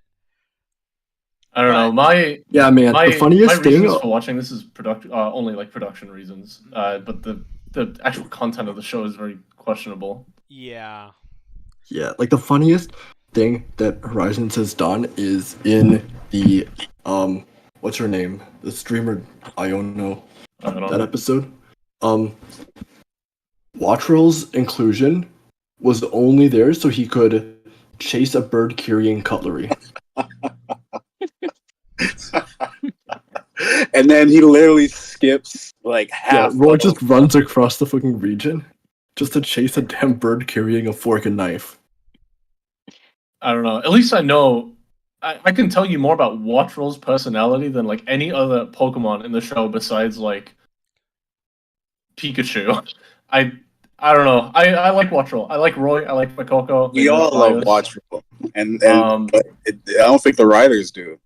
Yeah, I don't know. I just imagine feel if like they Roy- could have just made them all imagine one if character. Roy didn't exist and Liko got like Fuecoco and Watrel as well. Like, dude, like the series would have been like 30 times better. I Well, don't know. she probably wouldn't have been fucking hypnotized. So I don't know. It's just an incredibly But the weird hypnotizing was episode. cool, though. I don't know. I don't know, man. It feels like From a narrative perspective, maybe I've watched That way too was much so Yu-Gi-Oh, but they keep doing that unexpected. shit. Like, that was so unexpected. I was actually like shocked that they actually pulled that shit. Yeah, it does feel Also, like some Corvus fucking Yu-Gi-Oh Squire's shit. only anime appearance is carrying forks and spoons. Yeah, I thought that Deserves. was like Spinel's Corvus Squire at first. I was like, "Whoa, what the fuck? Like why is that even No, there?" just some random Scar with cutlery for some reason. No context, nothing. It was just a reason for Roy to find his way to Lavencia. jog to a whole ass different city. Yeah. To another part Yeah. of the fucking region in like 5 minutes. I mean, he's got them legs. He's athletic. We know that though. He grew up. He's a Target Zamp kid. So it's He's possible. proactive and he does things. It was really nice of them to write a character to do that. That isn't the only like adult in the series that seems to care. I don't know what the deal is with the rest of the fucking. I don't know. This show's like so weirdly inconsistent. Now that I like actually think about it, it's like holy shit. I guess this kind of ties into the explorers and how out of place they feel in this like overtly like serious plot, but not really. Like you have one guy that seems to give a shit, and then you have his two other guys who are Team Rocket, but they suck. And then there are two new characters that we don't know anything about yet, but they're like Don't super hyping them compare up. her to James. I'm saying that in a derogatory way, okay? They are atrocious characters. Like, that, again, feels like, shit, we need, like, a Team Rocket, like, thing to happen. Like, we need to have this thing from Ash's series. But then they realize that, like, wait a minute, if we do the exact same thing again, people are going to notice, or they're going to complain about it. So we can't have the exact same thing. So we're going to kind of do it, but not really. And it's just not a confident series writing wise. Yeah. No, like literally take a right. look at Kanye's personality, because Kanye initially goes from being like the comic relief who Sprigatito like was kind of warming up to, and then ever since then she's just been like Yeah, because has everyone has said like, now a she's bit been of the fucking personality. hold-up Like, carrier. oh, don't copy Jesse. Like, okay, I guess we'll just have no personality then. Yeah. I mean, Yeah, I they think just that is returned her why to being they... AI. I don't know if it feels like an overcorrection, but like, did we really need all of the fucking explorers revealed so early? Like, as much as I love like Sango, and the Garganacl guy, do we really need like Amateo, his two goons? We got fucking that other lady. We got They Spinel, probably and then we got just two wanted more. to, like, mix shit up, like, because they probably know as well that like the whole Amethio versus Reed, like every single time, is getting a bit boring. So they had to like bring in some new faces to kind of like mix it up, I guess. But like No, Amethio, Although I think I they're don't know perfect how the fuck they're gonna works. fend off Amethio. it's because They're gonna fend they off are Amethio, literally. Sango, Hamburger, and the other guy. Like, if they're all Well, as because- strong as Amethio, then like, aren't they just gonna get shit on? Like, I mean, Spinel got fucking shit on by 3 children, so I don't know. That shit on by a was briefcase. because of the Oliva and the pendant and all the other shit. Okay, but they have No, fucking that was Moltres now. Yeah, they have a Moltres. That's true. I forgot about the Moltres. Yeah. Yeah.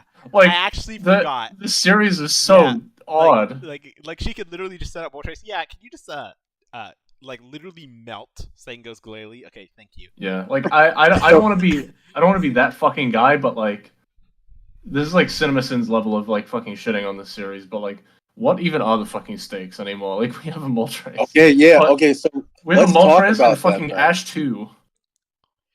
Yo, watch out for the My Hero Academia fans. They'll fucking kill you for mentioning that word, bro. Yeah.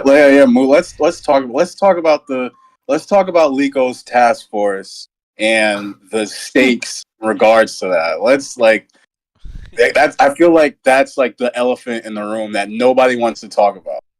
Lico has two legendary Pokemon. She has this extremely like overpowered Titan whatever Arbalava that can like do that perform miracles basically. Grow a whole ass. She has Freed who can solve any problem, and the only reason that he's like literally like the whole explorers are like not ended by now is because they nerf him in a way where they give him that stupid quirk where he forgets to tell people like the most relevant thing. So they end up getting, short-sighted at the end because he forgot to tell people that they're being chased by, some villain or whatever. So and then Free gets moved away, and then it creates artificial tension basically, just to find the situation for the kids to do something. But yeah, she has 2 legendary Pokemon. She has the extremely, intimidating Arbalava. She has Freed, and it's like, what the hell? Even? And now she has her grandma. Yeah, true. It's like I think who? It's really weird to like have a fish out of water character that is literally like being escorted around like all the areas that like they want the character to go to. I just don't like the only time she really like got to do anything was when Freed wasn't there, and it was only like her, Dot, and Roy. I don't know. And then the pendant, the Arbalova came in anyway. I don't know. Yeah, exactly. But also, it wouldn't have been necessarily believable for them to beat Spinel straight up because he almost beat Freed. If Freed didn't have a Terra Orb, he would have lost. So no, for sure. So it's kind of like, yeah, like obviously those 3 aren't gonna just beat him straight up, but still. Sure, but like, at what point do they like grow as characters and are able to offend? Like, this is why this series is definitely going above 25 episodes. There is no shot that in 25 episodes these characters get remotely close to like Amethyst. Yeah, I think the whole point is that they never will. Like, I don't know. That's kind of so they're just gonna get like escorted by Freed the whole fucking season. Like, it's just like so. I mean, yeah, pretty much. Like actually, what are they thinking? Like, what's the point of any of this? Right. We get to see paradise, I guess. Is that even gonna happen? Yeah. They're definitely teasing it. It's definitely gonna I'm come. actually like so fucking convinced that like imagine if Amethio got Moltres and then he whips it out during this finale, whatever. That would have been like actually insane. They're not cool enough for that. They would not do that. That would have been the wildest fucking shit ever.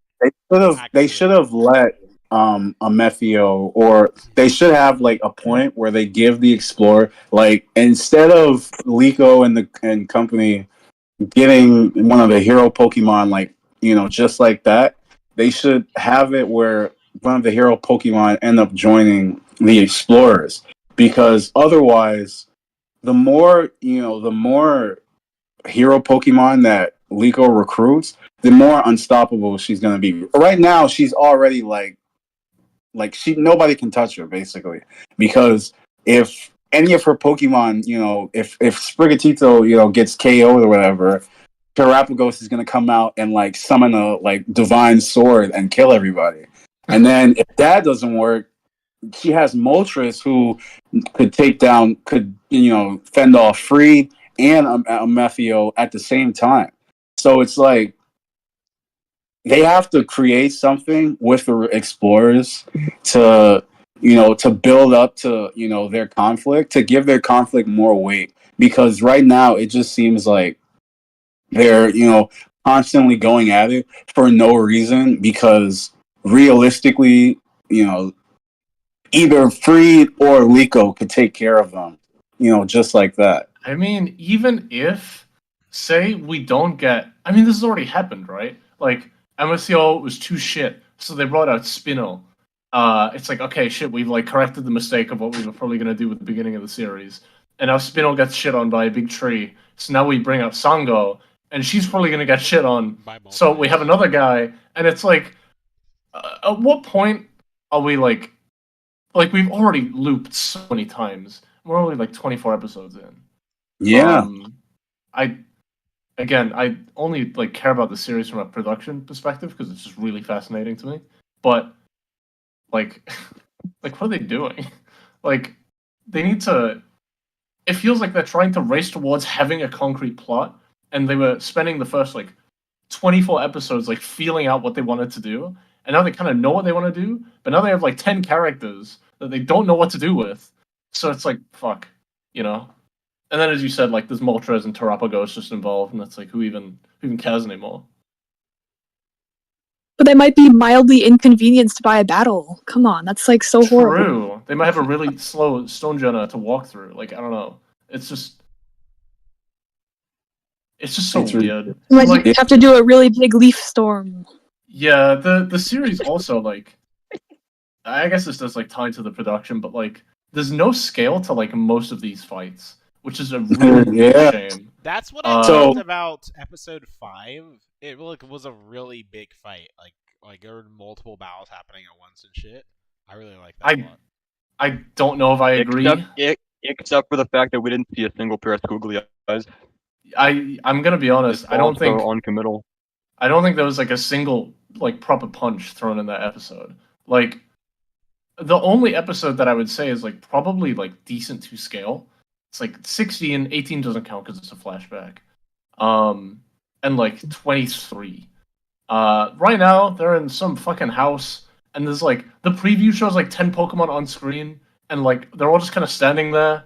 And I know Charizard is gonna attack Ceruledge, and there's gonna be smoke, and then Character's gonna run away, and it's just there's no, I don't know, maybe it's a writer issue, but some of it definitely bleeds into how do we make this storyboard interesting? How do we direct this to be interesting? And I think the Moltres episode is a really good example, because I was kind of sawing out about it on Twitter because I fucking hate Sword and Shield, and the Galar mine is such an interesting aesthetic that they just did nothing within the game. So to have a really well scaled battle against this big fucking bird in that area was really cool. And the episode before is a perfect example of Charizard and Ceruledge fighting in that exact same cave, and it's just super boring.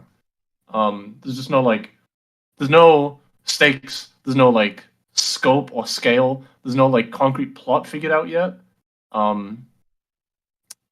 Yeah, it's just wild. Well, I mean, not to mention that Charizard versus Ceruledge for the billionth time in episode 22 was cut off by the quote-unquote cliffhanger ending that gets resolved in 60 seconds when episode 23 starts. Oh my god. I cannot. What's even I was the point? so excited for episode 23 to see how Freed got out of that, and then they just skipped it. He's a hard opponent, He just bro. did it. He's just that cool. He just got out of it. Later. Although it does seem that Amethio is going to reference it next episode, so maybe we'll learn what happened, hopefully. They're just going to fight. I'm sorry to tell you this. They're just going to fight. They said that he said it in the trailer. He said that, he was telling Freed, are you going to run away again or something? Yeah, no, they're literally telling you the plot of the series. Fuck, come on, bro. Let me dream, man. What the fuck? No, he told Free he did he think that he let him get away because they're chasing him. I don't think they're gonna talk about what happened at all. I think that's they skipped over that. They Free I had to go because that shit was too strong. I feel like that was it, bro.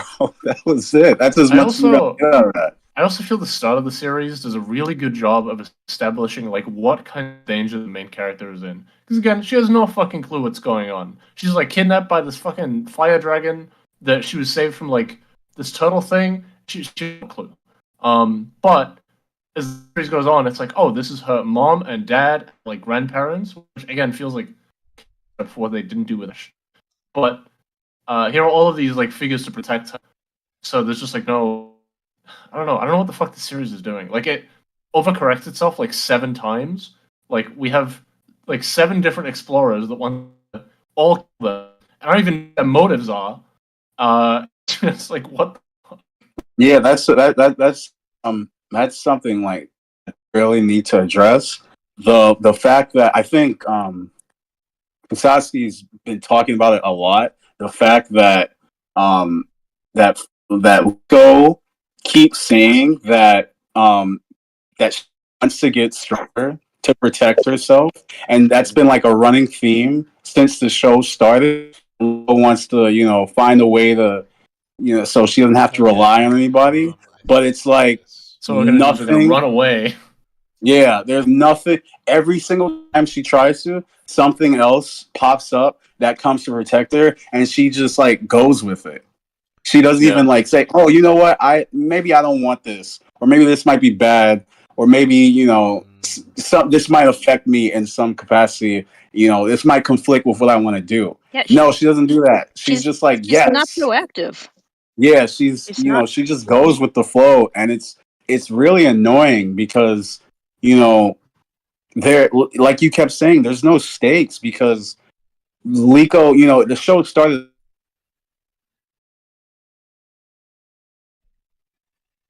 for her, but now, as the show progressed, it's like she has everybody, in her she has like so many people in her corner that can guard her that she really doesn't need to do anything.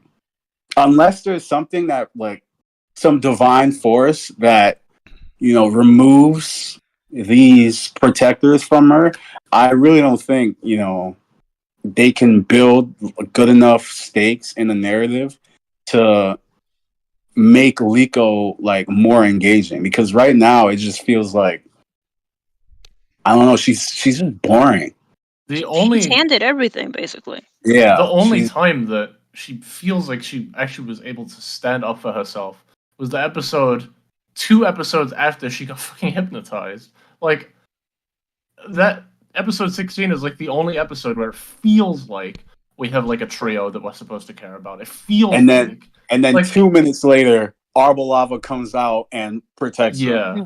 And also, like, you gotta consider the target audience. Do kids like say if the goal is to really get like to really have like this new generation that like kids can identify with, like they did with Ash or whatever. Do they really want to have like? Do kids really want like all of that agency ripped away from them and to be like coddled by a bunch of adults? Like, I don't know, dude. It just feels weird. And like Roy is the opposite, but he hasn't done anything in like 2 months. Like, what the fuck's he gonna do? That's another Yeah, thing. they haven't done anything with Watch Roll either. Like they said, like it still needed to like learn to fly and stuff, but they never did anything with that. Like Roy keeps doing nothing but following Liko around and protecting her and stuff. It feels like Paldea was the last time like any of these characters were like capitalized on, because ever since we got to Galar, it's literally just been the Liko show. And Liko's cool or whatever. Not really, to be honest with you. Yeah, but the fact is that nothing had. What'd you say? You guys were bitching about there not being any Liko content in the previous arc, so like. Yeah, and then boom, but there's got to be a balance though, because there's no Dot. They hyped up Dot the whole last arc. There's no Dot.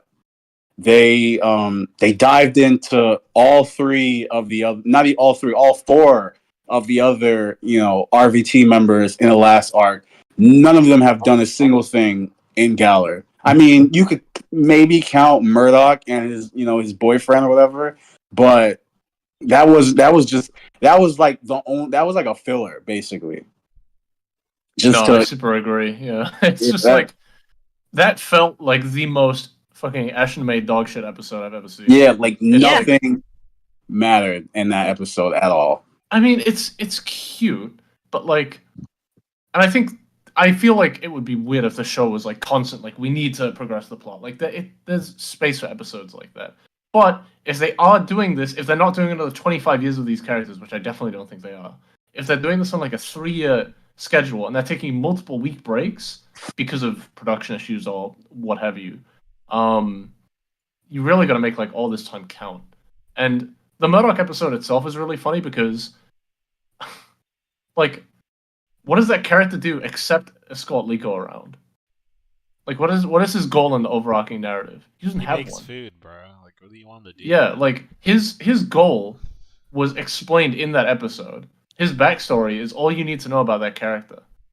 I don't even I can't even tell you like anything about most of the Volteca's personalities. Even like the fucking Drumper guy, I don't even remember his name. I love his design. I don't remember his name.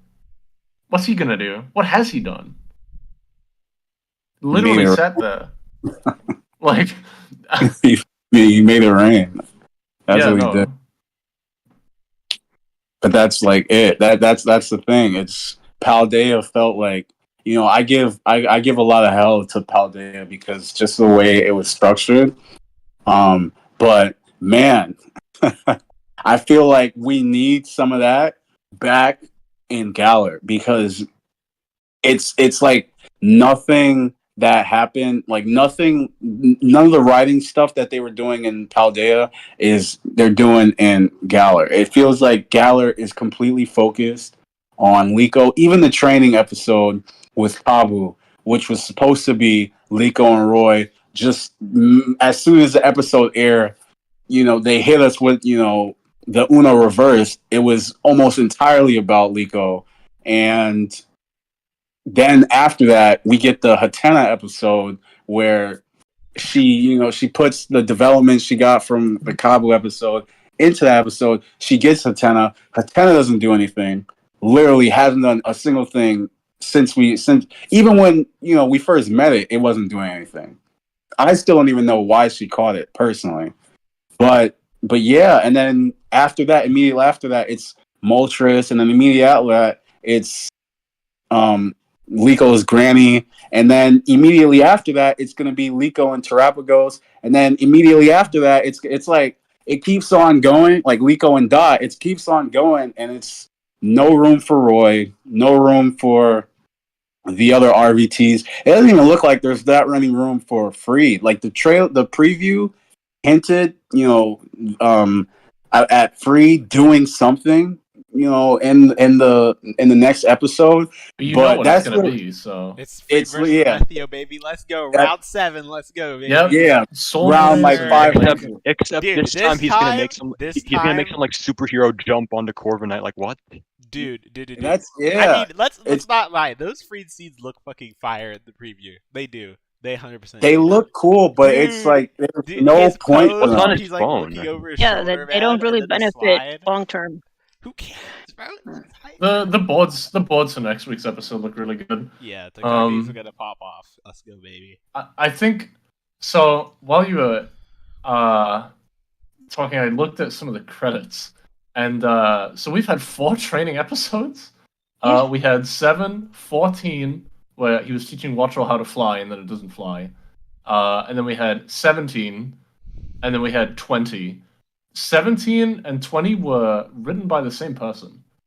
Why were there 2 like? It feels like they were like, okay. Well, we need Tsuchiya probably Tsuchiya's repertoire is not very good. Like he's not like I'm not gonna lie, he's not that great of a writer, and so they probably just put him on stuff that he's already done and kind of knows how to do. I mean, he's been in the industry for so long. He's ancient. Like Tsuchiya, isn't he like new? Yeah. No, Tsuchiya's first work was like 96. Really? He was born in 65. He started working. He's like on older Pokemon. Than most of the set. He worked on Pokemon in Journeys for the first. Oh well, time. that explains everything. Yeah, he started with Journeys. Like that's like the first. I guess. I mean, but also like he should be used to writing for like extremely long series. He wrote a bunch of Full Metal Alchemist Brotherhood episodes. Mm-hmm. Something something isn't right about this, and I don't even think it's the fault of like the staff on the series. I think it's just like a very weird like attempt from the top down to appeal to as many audiences as possible, whilst like throwing so much like God, how many characters do we fucking have already? Oh, There's so many. We've got 8 Rising Volcheckers. Well, more actually, and then you've got 8 Explorers.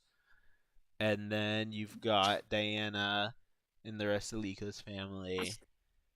And you have any Don't forget assorted side Nimona. characters. Yeah, I was gonna say any Oh yeah, assorted no, side like characters. actual game characters that matter. Or should Yeah, matter, I'm but they excited to don't. see like if we go back to Paldea. Oh, someone in the YouTube chat just made a good point. I feel like Horizons is causing viewers to question what it is they want out of a Pokemon anime after so many years of expecting the same things. Yeah, I mean, a lot of people just want the same shit. I mean, I know Razenburst and Ev just want the exact same shit, just like of new faces. But that's that's a Hey. very good point.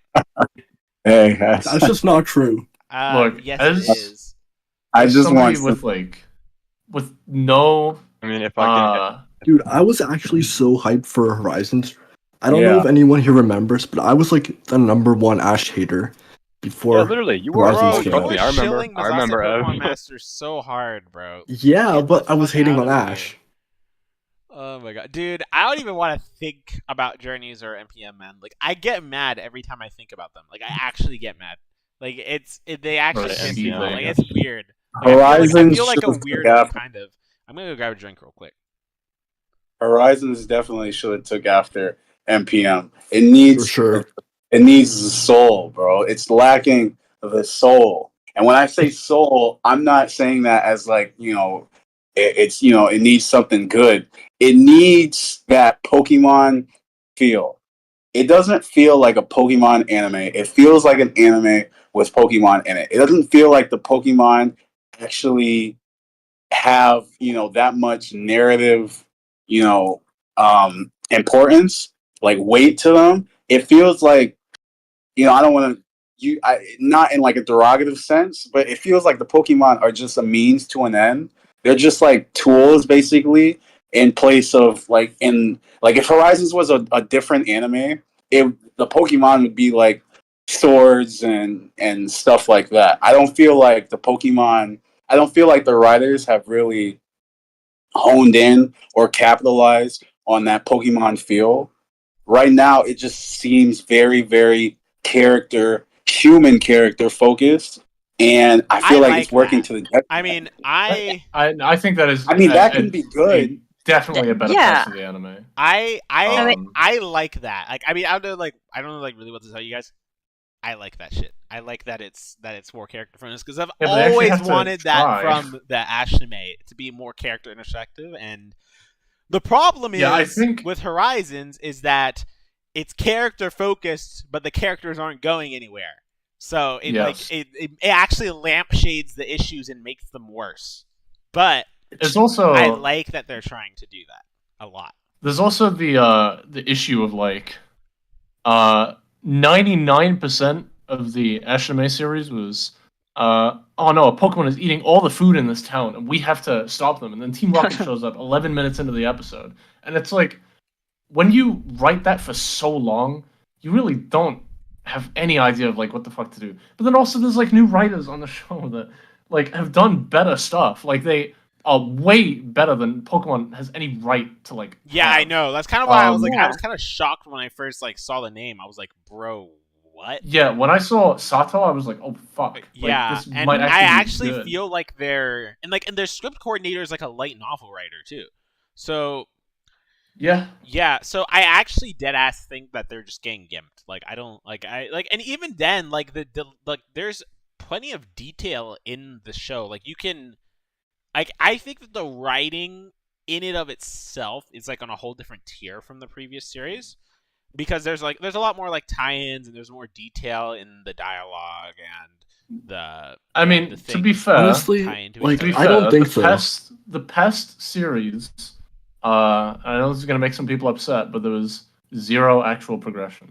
It was always at what point in this 180 episodes, can we put stopgaps for Ash and maybe, if they're lucky, his female companion? And how do we fill out that time with a Pokemon is eating all of the food in the town, right? And ultimately, that's why I said like it was marketing the games.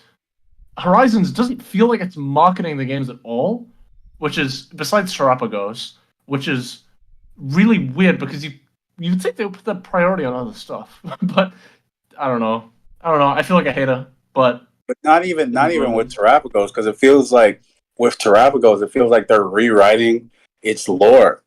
It's like it's connected. It's promoting the games, but not really. Like I feel like especially the way that they timed it. Earlier this year when the first episodes of Horizons aired. Once it aired, boom! The official websites were posting the new pages about Terapagos and this mysterious new Pokemon you can find in the DLC. But the more we've learned, especially even with Teal Mask, what we've learned about Terapagos and just the lore behind, the Terra stuff and everything, it's like the anime is not capitalizing on any of that. It's like we have Terapagos, and then that's it. Well, that's kind of. I think it's fine for it to tell its for- own story. Yeah, that's but, kind of normal for the anime though. Like they rewrite the lore of a lot of legendaries. Like that's not like a new Yeah, thing. but with this, it's like I don't know, man. It's like it doesn't feel like this is like interconnected with the games in any way. It feels like it's just Terapagos, and that's really it. It doesn't feel like it's supposed to be like connecting to anything. It doesn't even feel like like what the thing people love so much about Scarlet and Violet is the lore. The game is hot garbage. Just like technically wise, but the writing is like. I think this is the first time the writing of like a Pokemon game has really like encapsulated the whole community to where everybody's like really interested on where this stuff is going. And I feel like the anime, with the way they were doing it when Horizons first started, it felt like the anime was going to be that way to, learn more about, Terapagos and the pendant and all that kind of stuff as we're, going towards the release date for, DLCs and everything. But I feel like ever since Terapagos' reveal and just I forgot they dropped some trailer a couple months ago where it showed off all the colors and everything. It's like a clip that hasn't been used in the episodes yet. Yeah, that one. I feel like after that, it's like nothing else has really been done to capitalize on anything that Scarlet and Violet has going on. Like I think the really fascinating like thing here is that like in terms of like Terapagos specifically, both of its forms were designed by the same person. You are fucking crazy if you don't think Take designed both Terapagos normal and whatever the fucking other one is.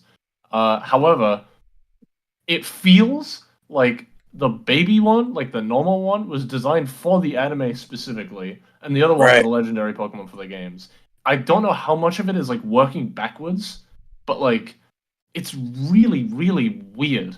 Like I don't know. The anime currently has to do a lot of things. And I don't even think that even if they had like the best writers out there, they could sandwich like being an advertisement, being like being a commercial for the games, being the follow up to Ash's series, being like this whole new thing. Also like trying to crowbar like half of the Galar shit that they missed in Journeys, and also like all of the Paldea stuff that they still have to catch up on. We've met like three Paldea characters, two of which were in the same episode. And we're already one DLC deep. Like shit, man. I don't know. It has a lot to do. And they're spending a lot of that time on training episodes, which are all written by like the same person. It's just very, very odd. Yeah, they're definitely spending a lot of time on stuff that I don't know, man. Like stuff that really doesn't need to be, time needs to be spent on. Like I feel like that whole Moltres conflict. I feel like that in itself could have been one episode. I don't know. I don't really know why it was split into two. I mean, because when you watch the first part of it with the explorers, why were they there? So Cerule Edge could fight Charizard. Ah, Hope this okay. helps. I get it. Like Now it makes sense. yeah, now it makes sense. I don't know. I Yeah. just feel like this series makes me feel really cynical and grouchy for like. Yeah, I don't want to sound That like was a hater. that was me for Journeys. Horizons I like a lot. Oh wow, it's gotten pretty With- dark already. With Journeys, it's like I don't know. Like I said, I never had like too much of an attachment to the series, so like the climax of Ash's story is like whatever to me. But I do think that like there was obviously a lot of like, what do we do now after Alola? And they were like, oh, let's make it like a celebration, but let's also try and get as much Galar stuff in there as possible. But let's not. So now we have like cleanup to do, and we have episodes where Kabu is like introduced to train characters that had a training episode like 5 episodes earlier, and it's like, do we need this? Like, fuck, dude, it's hard. Well, I mean, Yeah, that's the and then nothing the from funny it. thing about the funny thing about those string episodes in particular is that we had 3, and from episode 7, where Liko and Roy fought Captain Pikachu and couldn't do a damn thing, to Kabu's gym, they didn't even fucking learn anything beyond just spam the same move. Like they only learned Exactly. to It's ever like stop nothing spamming came the exact same move in the actual Kabu episode itself, and even then, all they learned was for Liko to just say, use Konoha but clumped up, use Konoha but wide. Like seriously? And then she doesn't do that. And then the next episode, they fight Moltres. Moltres is up in the air. It's too far for the the move to reach him. Even though just Liko doesn't know what to do, so she needs Arbolava to come out and help her. Despite the fact that she just had a training episode 2 episodes ago where she learned how to make a leafage, a Kona, whatever, to go a far distance. I feel like I don't know, man. It's like, what was the point of that? Yeah, It's just I mean, so weird. Like, I haven't really given my opinion on Horizons yet, I guess. So, I just think it's so weird that like how they're handling everything. Like, on the first episode, I thought it was gonna be more like a school anime. Man. Liko sort of you the wanted a school anime, but the audience. No, yeah, I'm let so me shocked talk. that they just No. like disappeared from there. By the way, it's crazy. Yeah, like I thought it was kind of gonna be like a school anime. I knew she'd go on the ship, but I thought she'd come back to school every once in a while. And yeah, I wish Aaron would come back. Actually, I kind of agree. since yeah, that would be based. She But does Zoom classes though from the ship. she hasn't They done that forgot in about like. She hasn't it's like, done they that for a while forgot. now. she did it. dropped out. Yeah, I'm Guys, pretty sure she man. literally did it like episode 22. She had one. Yeah. See, Oh, she- yeah. Oh yeah, That yeah. was- Because pretty Anne sure. had the Sandshrew. Yeah. Yeah. Yeah. Yeah. And then people were like, Anne is like a traitor because she told Amethio where they were at. You guys remember when Roy went to school? By the way, Yeah, 'Cause that happened. he's skipping Yeah. school now. He dropped He dropped out. He dropped out. No. Ev, he made like this he made this observation where a couple weeks ago where it was like, the characters want to do plot, they want to be they want to be involved in everything, and Roy wants to be what's the word, proactive, and then Freed like tells him, hey, no, go to class, and then they just waste the episode on that. Like That was like so infuriating. you don't see Roy do anything for the Like, rest. hey, you of want to be the protagonist, and then Free's Yeah. like, nope, sorry, go to class. Also, I think there's like, how many times have they done that shit where it's like, this is what I want to do in the next arc? Like there was when Rayquaza appeared, a little bit when they were doing the Pikachu training. There was a whole episode 12, like dedicated to that. Then there was I guess like this next arc that is like finally getting to it. It's like, how many times do we like also the I Believer episode. Like, how many times do we need to believe them where they are like, okay, I definitely want to chase after these fucking 7 giant Pokemon or whatever. Like, I don't know. There's so much like wasted lip service in this series. It's so strange.